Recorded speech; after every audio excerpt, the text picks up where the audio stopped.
Welcome tea shot. ఈరోజు మనం భారతదేశ ఆర్థిక వ్యవస్థకు సంబంధించి ద్రవ్యోల్బణం అనే టాపిక్ను మనం అధ్యయనం చేసినట్లయితే భారతదేశం ఎదుర్కొంటున్న ప్రధాన సమస్యల్లో ద్రవ్యోల్బణం ఒకటి. అంటే ఇన్ఫ్లేషన్, ద్రవ్యోల్బణమో ఇన్ఫ్లేషన్. ద్రవ్య అంటే డబ్బు, ద్రవ్య అంటే డబ్బు.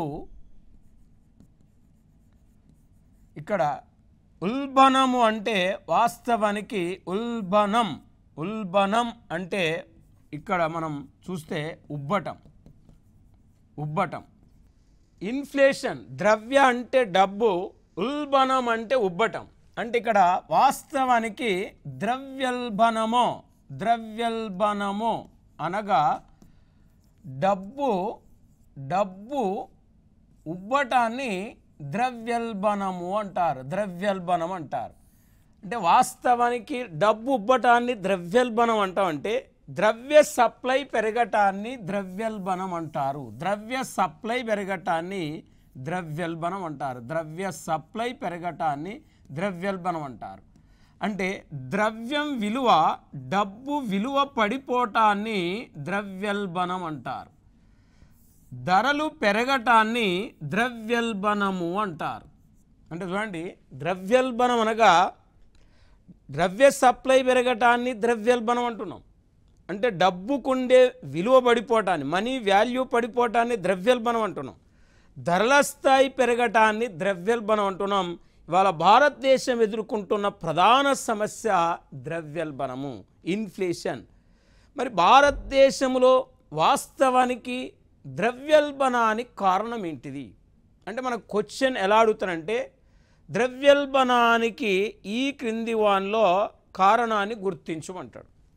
మరి ద్రవ్యోల్బణానికి కారణాన్ని గుర్తించమని అడిగినప్పుడు ఇక్కడ మనకు మేజర్గా ద్రవ్యోల్బణానికి కారణం ఇక్కడ ఆప్షనల్ మనకు లోడ్ బడ్జెట్ ఇచ్చిండు, వాస్తవానికి ఇక్కడ మిగులు బడ్జెట్ ఇచ్చిండు మనకు, తర్వాత సంతులన బడ్జెట్ ఇచ్చిండు.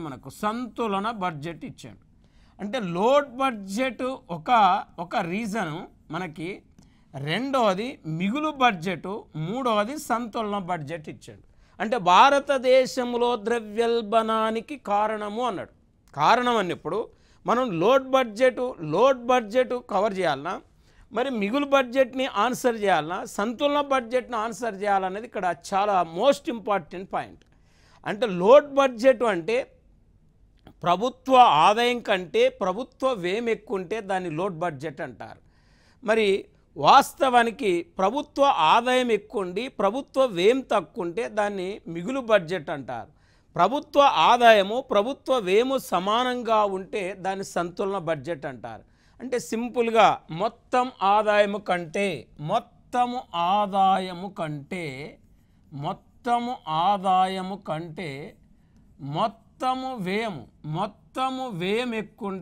మొత్తము వ్యయం ఎక్కువంటే దాన్ని లోడ్ బడ్జెట్ అంటున్నాం.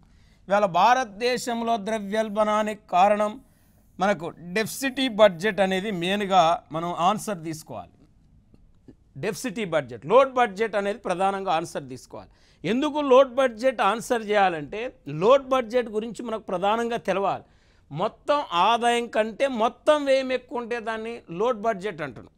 మరి total expenditure more than total income called deficit budget. అంటే లోడ్ బడ్జెట్ ఉన్నప్పుడు ప్రభుత్వం ఏం చేస్తుందంటే అదనంగా పన్నులు పెంచుతుంది. అదనంగా పన్నులు పెంచినప్పుడు వస్తువులకు ఏమైతే అంటే ధరలు పెరుగుతాయి. ధరలు పెరగటాన్ని ఏమన్నాం? ద్రవ్యోల్బణం. అంటే మెయిన్గా మిగులు బడ్జెట్ ఉన్నప్పుడు, సంతులన బడ్జెట్ ఉన్నప్పుడు ద్రవ్యోల్బణం అనేది ఏర్పడదు. లోడ్ బడ్జెట్ ఉన్నప్పుడు ద్రవ్యోల్బణం అనేది ప్రధానంగా ఏర్పడుతుంది.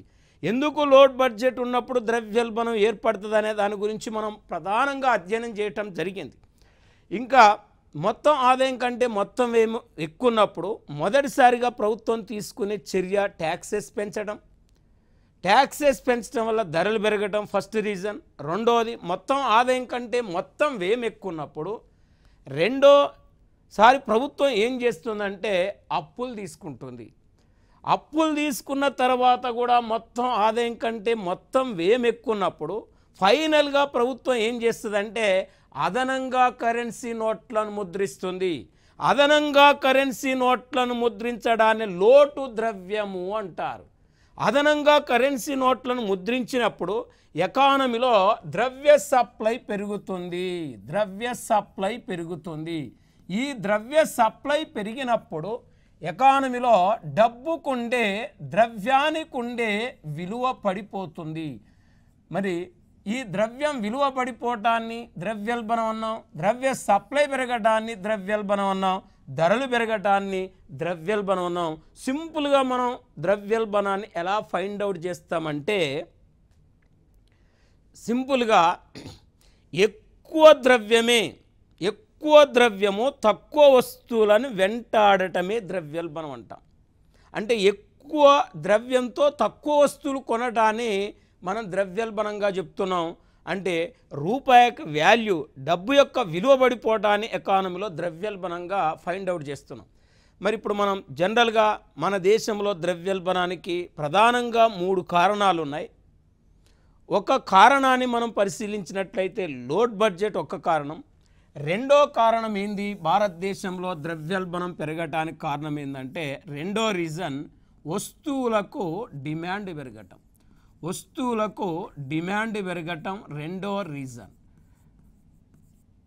మూడో రీజన్ ఏంటంటే వస్తువుల సప్లై తగ్గటం. వస్తువుల సప్లై తగ్గటం అంటే వస్తువుల సప్లై తగ్గి ఇక్కడ వస్తువులకు డిమాండ్ పెరిగి అంటే సప్లై కంటే డిమాండ్ ఎక్కువ ఉండటం వల్ల ఎకానమీలో ధరలు పెరుగుతాయి.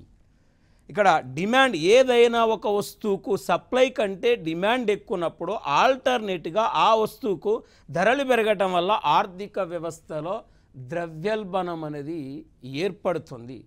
మరి ఇలాంటి ద్రవ్యోల్బణాన్ని మనం పరిశీలించినట్లయితే టైప్స్ ఆఫ్ ఇన్ఫ్లేషన్ మనం పరిశీలించినట్లయితే ఇక్కడ ద్రవ్యోల్బణం రకాలను చూస్తే పాకే ద్రవ్యోల్బణం, నడిచే ద్రవ్యోల్బణం, పరిగెత్తే ద్రవ్యోల్బణం, అతి ద్రవ్యోల్బణం. అంటే ద్రవ్యోల్బణ తీవ్రతను బట్టి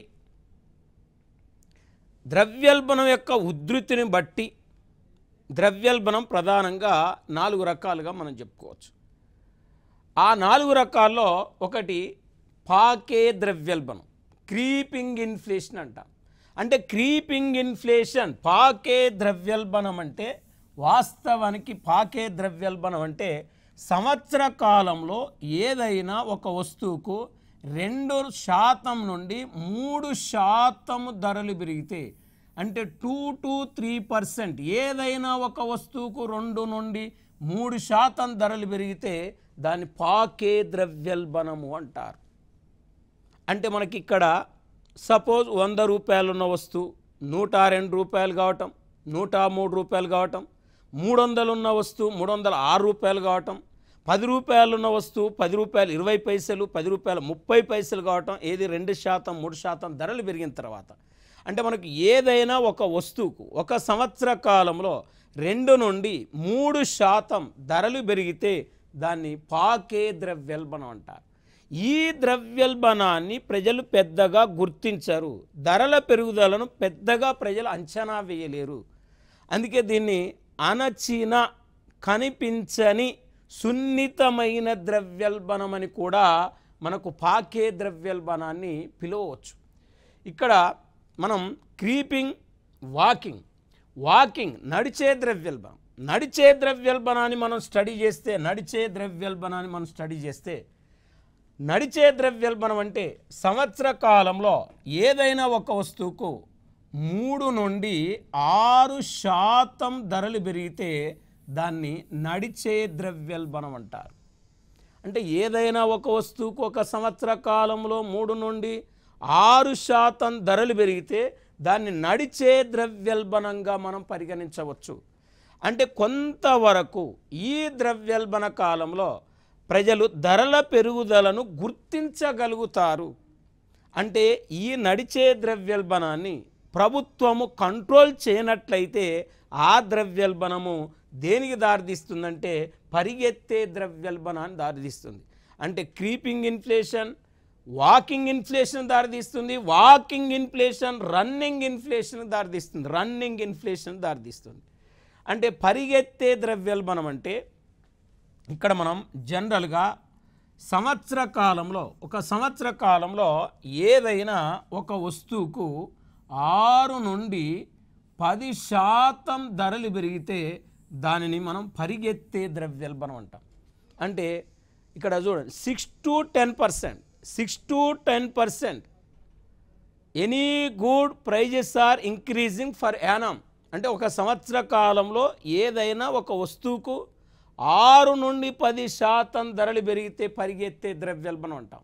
ఎగ్జాంపుల్, 100 రూపాయలు ఉన్న పెట్రోలు ఇక్కడ 6% నుంచి 10% ధరలు పెరిగితే 110 రూపాయలు అవుతుంది. 300 ఉన్న వస్తువు 330 రూపాయలు అవుతుంది. 900 ఉన్న వస్తువు 990 రూపాయలు అవుతుంది. 1000 రూపాయలు ఉన్న వస్తువు 1100 రూపాయలు అవుతుంది. 10% పెరిగితే, అంటే 6 to 10% మధ్య పెరిగితే దాన్ని పరిగెత్తే ద్రవ్యోల్బణము అంటారు. మరి ఇక్కడ ఇది ఒక రకమైన మనకు ద్రవ్యోల్బణంగా, ఒక రకమైన ఇన్ఫ్లేషన్గా మనం చెప్పుకుంటున్నాం. అతి ద్రవ్యోల్బణం అంటే ఇక్కడ అతి ద్రవ్యోల్బణాన్ని మనం ప్రధానంగా పరిగణలోకి తీసుకుంటే మనం హైపర్ ఇన్ఫ్లేషన్ అంటాం. అతి ద్రవ్యోల్బణం అంటాం. దీన్ని ఉధృతమైన ద్రవ్యోల్బణం అంటాం, ఉరకలేసే ద్రవ్యోల్బణం అంటాం, గంతులేసే ద్రవ్యోల్బణం అంటాం. మరి ఈ ద్రవ్యోల్బణాన్ని మనం చూస్తే ఒక సంవత్సర కాలంలో ఏదైనా ఒక వస్తువుకు ఇక్కడ జనరల్గా మనకు 10 to 100% ధరలు పెరిగితే 10 to 100% ధరలు పెరిగితే దాన్ని మనం ఏమనాలంటే అతి ద్రవ్యోల్బణం అంటారు. అంటే అతి ద్రవ్యోల్బణం 10 నుంచి 100%, ఏదైనా ఒక వస్తువుకు ఒక సంవత్సర కాలంలో 10 నుండి 100% ధరలు పెరిగితే దాన్ని అతి ద్రవ్యోల్బణం అంటాం. ఈ ద్రవ్యోల్బణం వాస్తవానికి 2వ ప్రపంచ యుద్ధం తర్వాత కూడా ప్రపంచ దేశాల్లో ఇలాంటి ద్రవ్యోల్బణం అని సంభవించింది. అంటే ఇలాంటి ద్రవ్యోల్బణాలు ఎప్పుడు వస్తాయంటే యుద్ధాలు సంభవించినప్పుడు ఇలాంటి ద్రవ్యోల్బణాలు వస్తాయి. మరి యుద్ధాలు సంభవించినప్పుడు కానీ, ప్రకృతి వైపరీత్యాలు సంభవించినప్పుడు కానీ ఇలాంటి ద్రవ్యోల్బణాలు మనకు సంభవిస్తుంటాయి. మరి ఇటీవల శ్రీలంక దేశంలో కూడా మనం చూసినట్లయితే అతి ద్రవ్యోల్బణం అనేది మనకు ప్రధానంగా కనపడింది. అంటే ప్రధానంగా కనపడ్డది శ్రీలంకలో రీసెంట్గా మనం చూసినాం అతి ద్రవ్యోల్బణం. అంటే ఇది చాలా డేంజరస్ ఇన్ఫ్లేషన్గా మనం చెప్పుకోవచ్చు. మరి ఈ విధంగా ద్రవ్యోల్బణం యొక్క తీవ్రతను బట్టి, ద్రవ్యోల్బణం యొక్క ఉధృతిని బట్టి ద్రవ్యోల్బణం మరి ఇక్కడ మనకు పాకే ద్రవ్యోల్బణం, నడిచే ద్రవ్యోల్బణం, పరిగెత్తే ద్రవ్యోల్బణం, అతి ద్రవ్యోల్బణంగా చెప్పవచ్చు. ఇంకా ద్రవ్యోల్బణం రకాలను మనం పరిశీలించినట్లయితే మనకు ఎక్కువగా పోటీ పరీక్షల్లో డిమాండ్ పుష్ ఇన్ఫ్లేషన్ కానీ, కాస్ట్ పుష్ ఇన్ఫ్లేషన్ కానీ ఎక్కువగా మనకు జనరల్ స్టడీస్ పరిధిలో ఎక్కువగా అడుగుతుంది. మరి జిఎస్ పరిధిలో demand push inflation, cost push ఇన్ఫ్లేషన్ని మనం ప్రధానంగా ప్రస్తావించినట్లయితే ఇక్కడ డిమాండ్ ప్రేరిత ఇక్కడ ద్రవ్యోల్బణం, డిమాండ్ ప్రేరిత ద్రవ్యోల్బణం, push inflation, demand push inflation. మరి డిమాండ్ పుష్ ఇన్ఫ్లేషన్ చూస్తే వాస్తవానికి డిమాండ్ ప్రేరిత ద్రవ్యోల్బణం అంటే ఏంటిది అనే దాన్ని తీసుకుంటే, డిమాండ్ పెరగటం వల్ల ధరలు పెరిగి సంభవించే ద్రవ్యోల్బణాన్ని డిమాండ్ ప్రేరిత ద్రవ్యోల్బణం అంటాం. అంటే డిమాండ్ పెరగటం వల్ల ధరలు పెరిగి సంభవించే ద్రవ్యోల్బణాన్ని డిమాండ్ ప్రేరిత ద్రవ్యోల్బణం అంటామండి. ఇక్కడ వాస్తవానికి ఏదైనా ఒక వస్తువుకు డిమాండ్ పెరిగినప్పుడు ఆ వస్తువుకు ఆల్టర్నేట్గా ధర పెరుగుతుంది, ధరలు పెరుగుతాయి. ధరలు పెరిగినప్పుడు ఎకానమీలో ద్రవ్యోల్బణం వస్తుంది. ఇలాంటి ద్రవ్యోల్బణమునే మనం డిమాండ్ పుష్ ఇన్ఫ్లేషన్ అంటాం. డిమాండ్ పుష్ ఇన్ఫ్లేషన్ అంటాం. లేదా డిమాండ్ ప్రేరిత ద్రవ్యోల్బణం అంటే దేన్ని మనం డిమాండ్ ప్రేరిత ద్రవ్యోల్బణం అనాలంటే సమిష్టి డిమాండ్, సమిష్టి supply. Aggregative demand and aggregative supply. ఇక్కడ AD greater than AS, AS less than AD. AD అంటే ఇక్కడ సమిష్టి సప్లై అండ్ సమిష్టి డిమాండ్. సమిష్టి సప్లై, సమిష్టి డిమాండ్ అంటే డిమాండ్కు సప్లైకి, సమిష్టి డిమాండ్కు సమిష్టి సప్లైకి తేడా ఉంటుంది. సమిష్టి అంటే మొత్తము. ఇక్కడ దేశం మొత్తానికి ఉండే డిమాండ్ను సమిష్టి సప్లై అంటాం. దేశం మొత్తం ఉండే సప్లైని సమిష్టి సప్లై అంటాం. అంటే సమిష్టి సప్లై కంటే సమిష్టి డిమాండ్ ఎక్కువ ఉండటం వల్ల aggregative demand more than aggregative supply called demand push inflation. అంటే సమిష్టి సప్లై కంటే సమిష్టి డిమాండ్ ఎక్కువ ఉండటం వల్ల ఎకానమీలో ధరలు పెరిగి సంభవించే ద్రవ్యోల్బణాన్నే ఇక్కడ డిమాండ్ పుష్ ఇన్ఫ్లేషన్ అంటాం. ఎగ్జాంపుల్, సమిష్టి డిమాండ్, సమిష్టి సప్లై మనం సింపుల్గా అర్థం చేసుకోవాలంటే ఇక్కడ మన దేశంలో 60 మిలియన్ టన్నుల పంచదారకు డిమాండ్ ఉంది. 60 మిలియన్ టన్నుల పంచదారకు డిమాండ్ ఉంది. ఇక్కడ మన దేశంలో 50 మిలియన్ టన్నుల పంచదారకు సప్లై ఉంది. అంటే ఇది సమిష్టి సప్లై, ఇది సమిష్టి డిమాండ్. అంటే దేశ ప్రజలు కోరుకునేది షుగర్ 60 మిలియన్ టన్నులు కోరుకుంటారు. మన దేశంలో ఉత్పత్తి అయిన షుగర్ 50 మిలియన్ టన్నులు అండి. అంటే డిమాండ్కి సరిపడినంత సప్లై లేదు. లేనప్పుడు ఆల్టర్నేట్గా ఆ షుగర్కు ప్రైస్ అనేది ఇంక్రీజ్ అవుతుంది. అంటే ఇక్కడ సమిష్టి సప్లై ఎక్కువ ఉండి సమిష్టి డిమాండ్ తక్కువ ఉన్నప్పుడు డిమాండ్ ప్రేరిత ద్రవ్యోల్బణం అనేది ఎకానమీలో ఏర్పడదు. కానీ సమిష్టి సప్లై కంటే సమిష్టి డిమాండ్ ఎక్కువ ఉన్నప్పుడు డిమాండ్ ప్రేరిత ద్రవ్యోల్బణం ఏర్పడుతుంది. దీని తర్వాత మనం వ్యయ ప్రేరిత ద్రవ్యోల్బణాన్ని తీసుకుంటే, వ్యయ ప్రేరిత ద్రవ్యోల్బణాన్ని తీసుకుంటే ఉత్పత్తి వ్యయం పెరగటం వల్ల, ఉత్పత్తి వ్యయం పెరగటం వల్ల ధరలు పెరిగి సంభవించే ద్రవ్యోల్బణాన్నే వ్యయ ప్రేరిత ద్రవ్యోల్బణం, కాస్ట్ పుష్ ఇన్ఫ్లేషన్ అంటారు. అంటే ఉత్పత్తి వ్యయం పెరగటం వల్ల ధరలు పెరిగి సంభవించే ద్రవ్యోల్బణాన్ని వ్యయ ప్రేరిత ద్రవ్యోల్బణం, కాస్ట్ పుష్ ఇన్ఫ్లేషన్ అంటే ఏదైనా ఒక వస్తువును తయారు చేయాలంటే 4 ఉత్పత్తి కారకాలు ఉండాలి. అంటే 4 ఉత్పత్తి కారకాలు, ఫ్యాక్టర్ ఆఫ్ ప్రొడక్షన్స్. ఏంటి ఆ 4 ఉత్పత్తి కారకాలంటే భూమి, శ్రమ, మూలధనం, వ్యవస్థాపన. అంటే ఉత్పత్తి కారకాలు మనకు 4: ల్యాండ్, లేబర్, క్యాపిటల్, ఆర్గనైజేషన్. అంటే ఏదైనా ఒక వస్తువును తయారు చేయాలంటే ఈ ఉత్పత్తి కారకాలు 4 ఉండాలంటున్నాం. అంటే భూమికి బాటకము, శ్రమకు వేతనము, మూలధనకు వడ్డీ, వ్యవస్థాపనకు లాభం చెల్లిస్తాం. అంటే ఈ ఉత్పత్తి కారకాల ధరలు పెరిగినప్పుడు, ఈ ఉత్పత్తి వ్యయం పెరిగి ధరలు పెరిగి సంభవించే ద్రవ్యోల్బణాన్నే మనం ఏమంటున్నామంటే డిమాండ్ అంటే ఇక్కడ వాస్తవానికి ఇక్కడ ఉత్పత్తి కారకాలు, ఈ ఉత్పత్తి కారకాల ధరలు పెరిగినప్పుడు ఉత్పత్తి వ్యయం పెరుగుతుంది. ఉత్పత్తి వ్యయం పెరిగి ధరలు పెరిగి సంభవించే ద్రవ్యోల్బణాన్ని వ్యయ ప్రేరిత ద్రవ్యోల్బణం అంట. శ్రామికుల వేతనాలు పెరగటం వల్ల ఉత్పత్తి వ్యయం పెరిగి ధరలు పెరిగి సంభవించే ద్రవ్యోల్బణాన్నే వ్యయ ప్రేరిత ద్రవ్యోల్బణంగా మనం పరిగణించవచ్చు. దీని తర్వాత మనం చూస్తే స్టాగ్ఫ్లేషన్.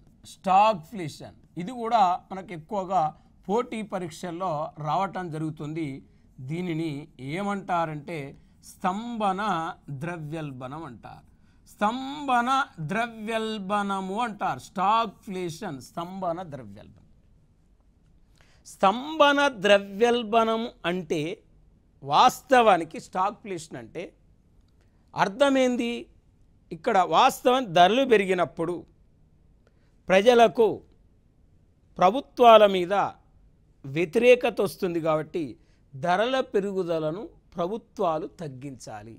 అంటే ధరలను ప్రభుత్వం అదుపులో ఉంచాలి. ధరలను ప్రభుత్వం అదుపులో ఉంచకపోతే ప్రజలకు ప్రభుత్వాల మీద వ్యతిరేకత అనేది వస్తుంది. ప్రభుత్వాల మనుగడ అనేది కష్టసాధ్యం అవుతుంది. కాబట్టి ఎకానమీలో ధరలు పడిపోవటాన్ని ఆర్థిక మాంద్యం అంటాం. క్రమక్రమంగా గ్రాడ్యువల్గా ధరలు తగ్గిపోవటాన్ని ఎకానమీలో ఆర్థిక మాంద్యం అంటాం. ఇక్కడ ఆర్థిక మాంద్యం ద్రవ్యోల్బణంతో పోలిస్తే ఆర్థిక మాంద్యం చాలా డేంజర్. అంటే ధరలు పెరగటాన్ని ద్రవ్యోల్బణం అన్నాం, ధరలు తగ్గటాన్ని ఆర్థిక మాంద్యం అన్నాం. కాబట్టి ఎకానమీలో ఈ రెండు కూడా డేంజర్. కాబట్టి ధరలు అనేది పెరగకూడదు, ధరలు అనేది తగ్గకూడదు, ధరలు అనేది స్థిరంగా ఉండాలి. కానీ ఇక్కడ ఆర్థిక మాంద్యంతో పోలిస్తే కొంతవరకు ద్రవ్యోల్బణమే బెటరు. మరి ఈ ద్రవ్యోల్బణాన్ని మన ప్రభుత్వం అంటే ద్రవ్యోల్బణాన్ని అరికట్టాలి. అరికట్టకపోతే అనేక వర్గాల మీద ద్రవ్యోల్బణం అనేది ప్రభావం చూపుతుంది. మరి ఇవాళ మన దేశంలో వాస్తవానికి 1970 సంవత్సరం తర్వాత మన దేశంలో సంభవిస్తున్న ద్రవ్యోల్బణం ఏంటంటే స్తంభన ద్రవ్యోల్బణంగా మనం చెప్పుకోవచ్చు. అంటే స్తంభన ద్రవ్యోల్బణం అంటే ఎగ్జాంపుల్, ఇక్కడ ఒక పక్క ఉత్పత్తి పెరగకుండా, ఒక పక్క ఉద్యోగిత పెరగకుండా, మరొక పక్క ఎకానమీలో ధరలు పెరగటాన్ని స్తంభన ద్రవ్యోల్బణం అంటాం. అంటే ఎకానమీలో ధరలు పెరిగినప్పుడు ప్రభుత్వం ఏం చేయాలి? ధరలు పెరిగినప్పుడు ఈ ధరల పెరుగుదలను తగ్గించాలంటే ప్రభుత్వం ఉత్పత్తిని పెంచాలి. అంటే ఉత్పత్తిని పెంచినప్పుడు ఎకానమీలో ఏం పెరుగుతుంది అంటే ఉద్యోగిత పెరుగుతుంది. అంటే ఎకానమీలో ఉద్యోగిత పెరిగినప్పుడు ఏమవుతుందంటే ఇక్కడ వాస్తవానికి ఎకానమీలో నిరుద్యోగం అనేది తగ్గిపోతుంది. మరి ఇక్కడ వాస్తవానికి స్తంభన ద్రవ్యోల్బణం అంటే ఇక్కడ అర్థం ఏంటంటే ఒక పక్క ఉత్పత్తి పెరగకుండా, మరొక పక్క ఉద్యోగిత పెరగకుండా ధరలు పెరగటాన్ని ఏమంటున్నామంటే స్తంభన ద్రవ్యోల్బణము, స్టాగ్ఫ్లేషన్ అంటున్నాం. అంటే ఇక్కడ మనకు జనరల్గా చూస్తే చాలా డేంజరస్ ఇన్ఫ్లేషన్ ఏంటంటే స్తంభన ద్రవ్యోల్బణం. అంటే ఒక పక్క ఇటు ఉత్పత్తి పెరగదు, ఒక పక్క ఇటు ఉద్యోగిత పెరగదు. మనం చూస్తే ఒక పక్క మనకు ఎకానమీని పరిశీలిస్తే ఒక పక్క నిరుద్యోగం, ఒక పక్క ధరల పెరుగుదల, ఇక్కడ రెండు వెంటాడుతుంటాయి ఎకానమీలో. అంటే జనరల్గా మరి ఇక్కడ ఆర్థిక మాంద్యంతో కూడిన ద్రవ్యోల్బణాన్ని ఏమంటామంటే స్టాగ్ఫ్లేషన్ అంటాం. ఆర్థిక మాంద్యంతో కూడిన ద్రవ్యోల్బణాన్ని స్టాగ్ఫ్లేషన్ అంటాం. మరి భారతదేశంలో ఈ ద్రవ్యోల్బణాన్ని ఎట్లా అంచనా వేస్తారు?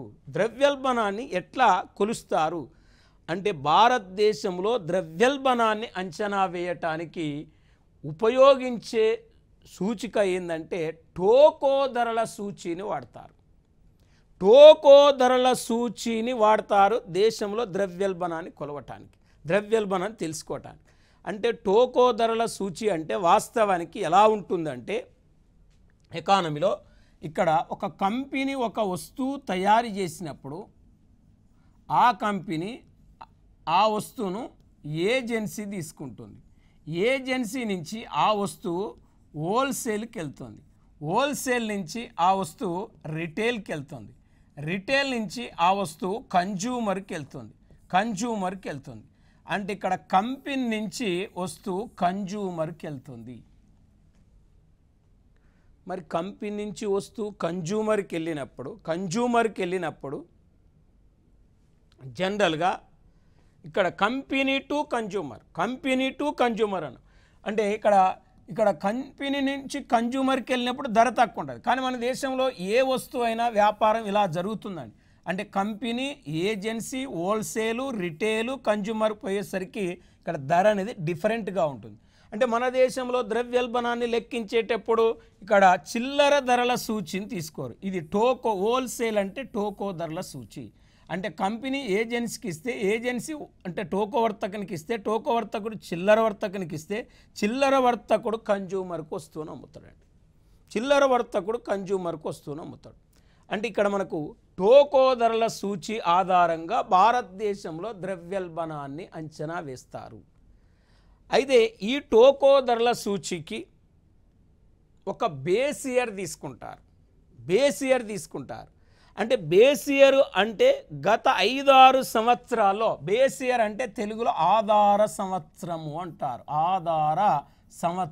అంటారు.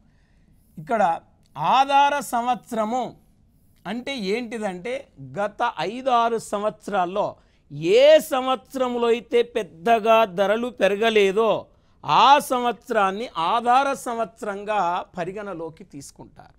మరి ఆధార సంవత్సరంగా పరిగణలోకి తీసుకుంటారంటే 2012 మార్చి 19వ తారీఖు నాడు కేంద్ర ప్రభుత్వము టోకో ధరల సూచి మీద సుమిత్రా చతుర్వేది కమిటీని వేయటం జరిగింది. అంటే ఈ టోకో ధరల సూచి మీద వేసిన కమిటీ పేరు ఇక్కడ చూడండి. 2012 మార్చి 19వ తారీఖు నాడు మెయిన్గా సుమిత్రా చతుర్వేది. ఈ సుమిత్రా చతుర్వేది అనే ఒక కమిటీని 2012 మార్చి 19న టోకో ధరల సూచి మీద సలహాలు ఇవ్వటానికి కేంద్ర ప్రభుత్వం నియమిస్తే ఈ కమిటీ 2014 సంవత్సరంలో మార్చిలో ప్రభుత్వానికి నివేదిక సమర్పిస్తే ఈ కమిటీ సుమిత్రా చతుర్వేది కమిటీ సిఫారసులు అనుసరించి 2017వ సంవత్సరంలో ద్రవ్యోల్బణాన్ని అంచనా వేయటానికి టోకో ధరల సూచి యొక్క ఆధార సంవత్సరమును మెయిన్గా 2004-05 నుంచి ఆధార సంవత్సరాన్ని 2011-12కు మార్చడం జరిగింది. 2011-12కు మార్చడం జరిగింది ఆధార సంవత్సరాన్ని.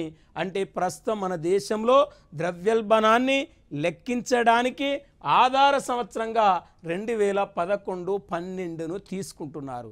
2011-12 బేస్ ఇయర్ని తీసుకొని ఇక్కడ 2 వారాలకు ఒక్కసారి టోకో ధరల సూచి ఆధారంగా భారతదేశంలో ద్రవ్యోల్బణాన్ని అంచనా వేస్తారు. మరి ఈ టోకో ధరల సూచిలో మొత్తం 3 రంగాలు తీసుకుంటారు. 3 రంగాలు ఏంటి అంటే ప్రాథమిక వస్తువులు తీసుకుంటారు, ప్రైమరీ గూడ్స్ ఒకటి. రెండోది ఇంధనము, శక్తి, ఇక్కడ వాస్తవానికి పెట్రోలియము ఇక్కడ తీసుకుంటారు. మరి ఇంధనము, శక్తి, పెట్రోలియము, ఇక్కడ మనకు ఇంకా కోల్, బొగ్గు లాంటివి తీసుకుంటారు. మూడవది తయారీ రంగం, తయారీ వస్తువులు తీసుకుంటారు. మొత్తం 3 రకాలు అంటే 3 రంగాలు: తయారీ వస్తువులు, ఇంధనము, శక్తి, పెట్రోలియము, ప్రాథమిక వస్తువులు. ఈ 3 రంగాల్లో టోటల్ ఎంత అంటే 697 వస్తువులు తీసుకుంటారండి. అంటే ప్రాథమిక వస్తువులు 117 తీసుకుంటారు. ఇక్కడ 117 తీసుకుంటారు ప్రాథమిక వస్తువులు. ఇంధనము, పెట్రోలియము, శక్తిలో 16 రకాల వస్తువులు తీసుకుంటారు. మనకు తయారీ వస్తువులు 563 రకాల వస్తువులు తీసుకుంటారు. మొత్తం ఈ 3 రంగాల్లో తీసుకునే వస్తువులు ఎంత అంటే 697 రకాల వస్తువులను తీసుకుంటారు. మరి 697 రకాల వస్తువులు తీసుకొని ద్రవ్యోల్బణాన్ని మరి జనరల్గా మనం ఒక్కసారి చూస్తే 2 వారాలకు ఒక్కసారి అంచనా వేస్తారు. మనకు అడిగేది పోటీ పరీక్షల్లో ఎలా అడుగుతారంటే భారతదేశంలో ద్రవ్యోల్బణాన్ని అంచనా వేయటానికి ఏ సూచీని వాడుతారని అడుగుతాడు. అది ఫస్ట్ పాయింట్. టోకో ధరల సూచి, చిల్లర ధరల సూచి, వినియోగదారుల ధరల సూచి ఏది కాదంటాడు. అప్పుడు మనం టోకో ధరల సూచి అని. ఇంకా మనకి ఎట్లా అడుగుతారంటే టోకో ధరల సూచీలో అత్యంత భారితము ఏ రంగానికి ఇస్తారని అడుగుతాడు. అంటే హైయెస్ట్ వెయిటేజ్, అత్యంత భారితం. ఇక్కడ మనం చూస్తే ప్రాథమిక వస్తువులకు ఇచ్చిన భారితము 22.62%. మరి 22.62% భారితం ఇచ్చారు. అదే ఇంధనము, శక్తి, పెట్రోల్, కోల్ కేవలం ఇచ్చిన భారితము 13.15% భారితం ఇచ్చారు. తర్వాత తయారీ వస్తువులు అంటే తయారీ వస్తువులకు ఇచ్చిన భారితం ఎంత అంటే 64.23% ఇచ్చారు. 64.23% భారితం ఇచ్చారంటే 64.23% ఇచ్చారు భారితం. మరి 64.23 అంటే మొత్తం మనం ఈ మూడు రంగాలను కూడితే ఇచ్చిన భారితం కేవలం మొత్తం 100%. ఈ 100%లో మనకి ఇక్కడ ప్రధానంగా మీరు చూడండి, ఇక్కడ 13%, ఇక్కడ 64% అంటే ఇక్కడ ఈజీగా ఆన్సర్ మనం చేయడానికి అవకాశం ఉంటుంది. టోకో ధరల సూచీలో అత్యంత భారితము దేనికి ఇస్తారంటే తయారీ రంగానికి ఇస్తారు, తయారీ వస్తువులకు ఇస్తారు. మరి హైయెస్ట్ వెయిటేజ్ దాదాపు మనం చూస్తే 64% వెయిటేజీ ఈ ఒక్క రంగానికే మరి 64% వెయిటేజ్ ఉంది. మరి జనరల్గా మనం ప్రధానంగా స్టడీ చేస్తే ఇక్కడ అయితే టోకో ధరల సూచీలో మెయిన్గా ఇక్కడ ఒక లోపం ఉంది. టోకో ధరల సూచీలో ఉన్న ప్రధాన లోపం ఏంది అనేది మనం గమనిస్తే, జాతీయ ఆదాయంలో అతిపెద్ద వాటా కలిగిన సేవా రంగాన్ని ఇక్కడ తీసుకోలేదు. సేవా రంగాన్ని అనేది ఇక్కడ తీసుకోలేదు. అతిపెద్ద వాటా కలిగిన సేవా రంగాన్ని జాతీయ ఆదాయంలో పరిగణలోకి తీసుకోలేదు. అంటే వాస్తవానికి డెవలప్డ్ కంట్రీస్లో, అభివృద్ధి చెందిన దేశాల్లో జాతీయ ఆదాయాన్ని క్యాలిక్యులేట్ చేసేటప్పుడు మరి ప్రాథమిక రంగము, వాస్తవానికి ఇక్కడ ద్వితీయ రంగము, తృతీయ రంగం అని మూడు రంగాలు తీసుకుంటారు. మూడు రంగాలు తీసుకున్నప్పుడు మూడు రంగాల్లో జాతీయ ఆదాయంలో మేజర్ వాటా సేవా రంగం ఉందండి. అలాంటి సేవా రంగాన్ని టోకో ధరల సూచీలో తీసుకోకపోవటం కూడా ఇక్కడ ఒక మైనస్గా మనం ప్రధానం కనపడుతుంది. కాబట్టి అభివృద్ధి చెందిన దేశాల్లో ద్రవ్యోల్బణాన్ని అంచనా వేసేటప్పుడు మెయిన్గా ఇక్కడ పీపీఐ అంటే ప్రొడక్షన్ ఆఫ్ ప్రొడ్యూస్డ్ ఇండెక్స్ తీసుకుంటారు. పీపీఐ ఇండెక్స్ తీసుకుంటే మన దేశంలో ద్రవ్యోల్బణాన్ని అంచనా వేసేటప్పుడు ఇక్కడ మనకు డబ్ల్యూపీఐ ఇండెక్స్ను తీసుకుంటున్నారు. డబ్ల్యూపీఐ ఇండెక్స్ అంటే హోల్సేల్ ప్రైస్ ఇండెక్స్ను మాత్రమే తీసుకుంటున్నారు. ఇది గుర్తుపెట్టుకోవాలి డిఫరెన్స్. డెవలప్డ్ కంట్రీస్లో ద్రవ్యోల్బణాన్ని అంచనా వేయటం పీపీఐ తీసుకుంటే మన దేశంలో డబ్ల్యూపీఐ తీసుకుంటారు. పీపీఐకి డబ్ల్యూపీఐకి తేడా ఏంటంటే పీపీఐలో కూడా సేవారంగం ఉంటుంది, డబ్ల్యూపీఐలో సేవారంగం అనేది లేదు. కానీ మన దేశంలో ప్రతి మనిషి రోజు అంటే లేచిన దగ్గర నుంచి నిద్రపోయే వరకు విద్య మీద, వైద్యం మీద, రవాణా మీద అంటే ఆటో ఛార్జీలు, బస్ ఛార్జీల మీద, మరి విద్య మీద, వైద్యం మీద ఎంతో ఖర్చు పెడతాడు. కానీ విద్య వైద్యం మీద చేసే ఖర్చును తీసుకోకపోవటం మన దేశంలో వాస్తవానికి టోకో ధరల సూచీలో ఉన్న ప్రధాన లోపంగా మనం చెప్పుకోవచ్చు. ఇది మనకు ద్రవ్యోల్బణాన్ని అంచనా వేసే సూచీలో ఒకటి.